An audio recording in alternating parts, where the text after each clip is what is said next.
বাংলাদেশিরা নেই বলে যার জন্য বেচাকেনা হচ্ছে না। আগের বছর ভালো বিক্রি হয়েছে, এই বছর তো বেচাকেনা নেই একদম। ব্যবসা প্রত্যেক দোকানদারের ক্ষতি হচ্ছে, অনেক দোকানদার তালা পড়ে গেছে, অনেক দোকানদার বন্ধ করে পালিয়ে গেছে। কথায় আছে শকুনের দোয়ায় গরু মরে না। বাংলাদেশিদের ভিসা দেওয়া বন্ধ করে দিয়ে ভারতীয়রা ভেবেছিল এতে বাংলাদেশের বিপুল পরিমাণ লোকসান হবে। ভারতের ভিসা নিষেধাজ্ঞার ফলে বাংলাদেশের নতুন সরকার চাপে পড়বে। বাংলাদেশের সাধারণ মানুষ ডক্টর মোহাম্মদ ইউনূসের নেতৃত্বাধীন সরকারের উপর আস্থা হারাবে। বাংলাদেশিদের ভিসা দেওয়া বন্ধ করার পর ঠিক এমনটাই প্রত্যাশা ছিল ভারতীয়দের।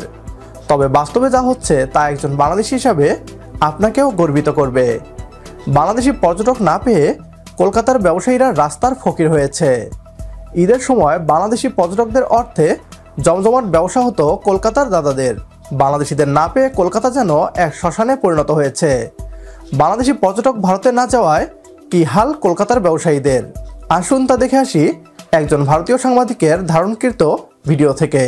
আজকে আমার ভিডিওতে থাকবে মার্কুই স্ট্রিট, নিউ মার্কেট এলাকা এবং এই অঞ্চলের অর্থনীতি কতটা ধুঁকছে বাংলাদেশি পর্যটক ছাড়া, বাংলাদেশি পর্যটকহীন এই মার্কুই স্ট্রিট, সাদার স্ট্রিট, রফি আহমেদ কিদের স্ট্রিটের বিস্তীর্ণ নিউ মার্কেট এলাকার অর্থনীতির চাকা কার্যত স্তব্ধ এবং এখানকার ক্ষতিগ্রস্ত ভারতীয় ব্যবসায়ীরা নিজের মুখেই তাদের ক্ষতির কথা বলবেন, যা শুনে হয়তো আপনারাও স্তব্ধ হয়ে যাবেন। ব্যবসা খুব খারাপ, লোকজন নেই তো, কাস্টমার নেই, ফাঁকাফাঁকি পুরো।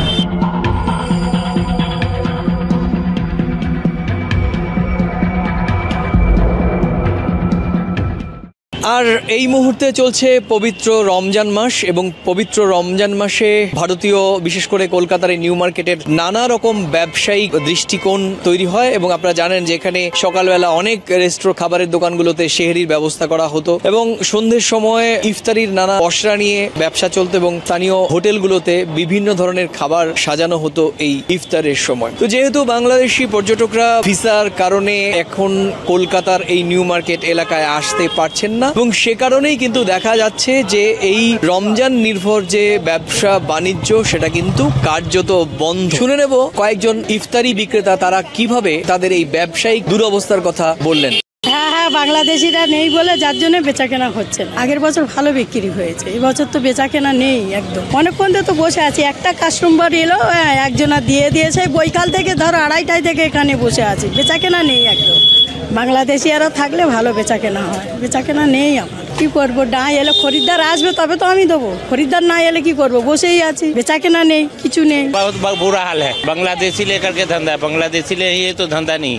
ব্যবসা প্রত্যেক দোকানদারের ক্ষতি হচ্ছে, অনেক দোকানদার তালা পড়ে গেছে, অনেক দোকানদার বন্ধ করে পালিয়ে গেছে, অনেক হোটেল বন্ধ হয়ে গেছে। এতদিন বাংলাদেশিদের ভারত ভ্রমণ নিয়ে কটাক্ষ করেছে ভারতীয়রা। বাংলাদেশিদের অপমানিত এবং ছোট করে বিভিন্ন কথা শুনিয়েছে তারা। এখন তারা বাংলাদেশি পর্যটকদের গুরুত্ব হারে হারে টের পাচ্ছে। বাংলাদেশি পর্যটকদের ভারতীয় ভিসা না দেওয়া যে উল্টো তাদের ক্ষতি করছে, এখন তারা এটা বুঝতে পারছে। আগে কলকাতার দাদারা বাংলাদেশি পর্যটকদের উপর নির্ভরশীলতার কথা স্বীকার করত না।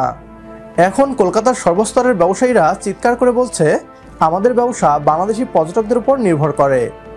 বাংলাদেশের লোকসান করতে ভারত যে সিদ্ধান্ত নিয়েছিল এতে এখন তাদেরই লোকসান হচ্ছে। তাই ভিডিওটি শুরু করেছিলাম শকুনের দোয়ায় গরু মরে না প্রবাদটি দিয়ে।